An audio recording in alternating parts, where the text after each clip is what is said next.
Bom, nessa aula aqui eu vou mostrar para vocês, é mais para exemplificar mesmo como que funciona o subdomain takeover, que é um ataque bastante interessante da gente estar identificando ele, só que como é mais complicado estar montando um laboratório para vocês estarem praticando aí, então essa aula aqui é mais para vocês verem e entenderem como que ele funciona, né? Porque realmente montar um laboratório para vocês testarem, praticarem na prática é um pouco mais complicado.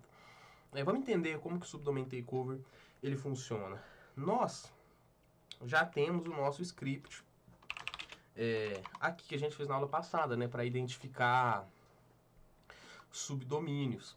E ele, eu até dei uma pequena modificada aqui nele, mas o nosso script original, ele é mais ou menos isso daqui, né? Ele é mais ou menos isso daqui.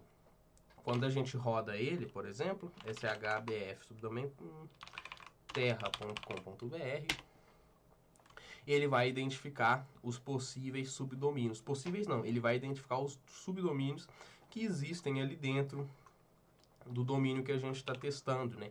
Isso já é algo muito interessante da gente estar fazendo, já é muito importante a gente estar fazendo isso em um pentest.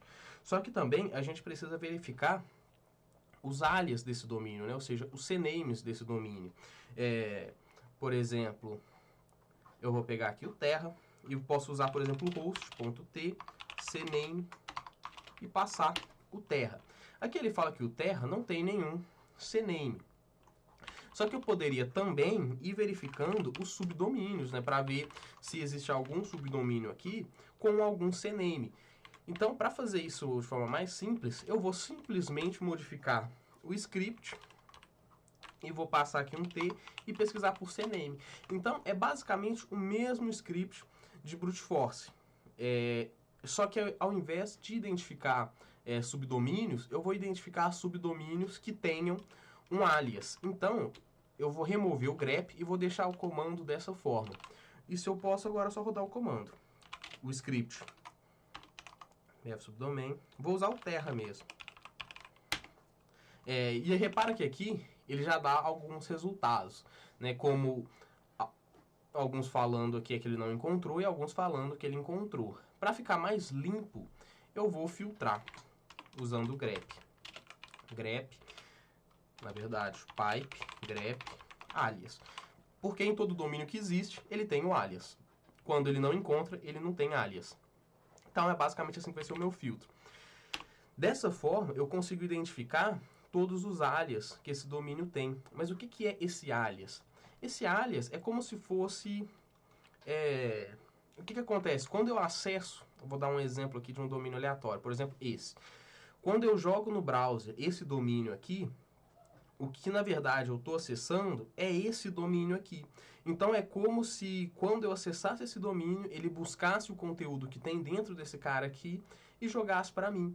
Então é isso que o alias ele faz. E dentro desse alias ele pode ser um endereço IP, ele pode ser um domínio, ele pode ser um subdomínio que já existe, é do próprio domínio, ele pode ser um bucket, da Amazon, né? Que na AWS isso é muito comum. Esse ataque é de subdomain takeover, ele é muito comum com buckets da AWS, né?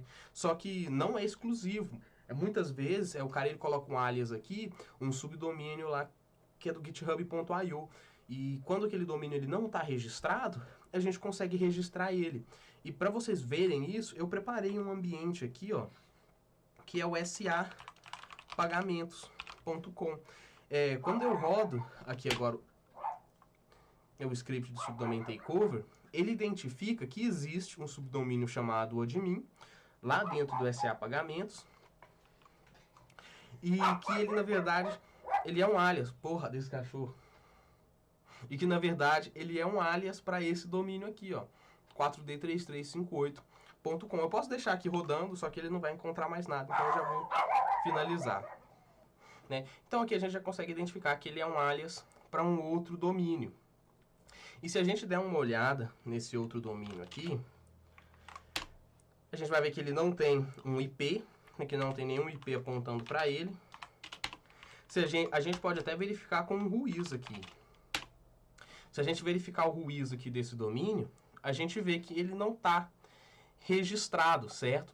Então, se eu tentar acessar aqui o admin.sa pagamentos, eu também não vou conseguir.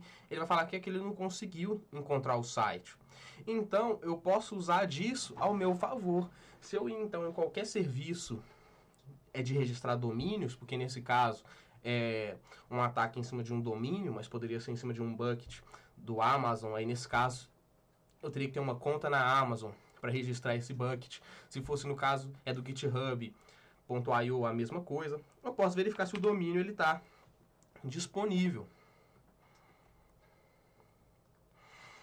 E aqui o domínio ele está disponível para ser comprado.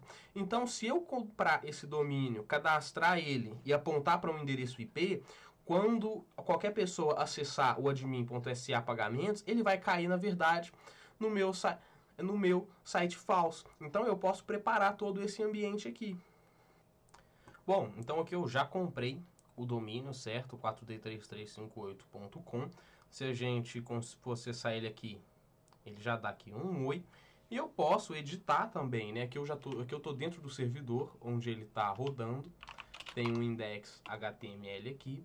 E aqui eu tenho total controle sobre esse domínio, né? Porque o domínio é meu, esse servidor é meu. Então eu posso adicionar aqui, por exemplo,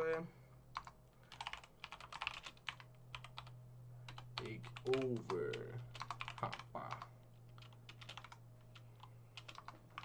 Então aqui agora, quando você acessar 4D3358, tá aqui subdomínio takeover rapá.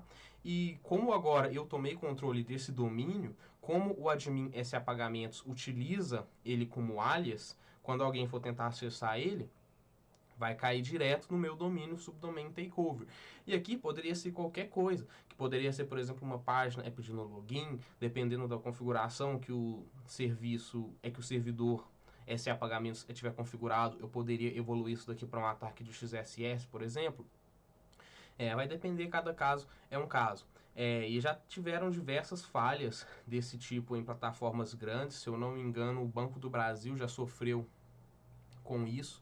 E é uma falha que vocês podem estar encontrando, né? E não é nem muito complicado de você identificar.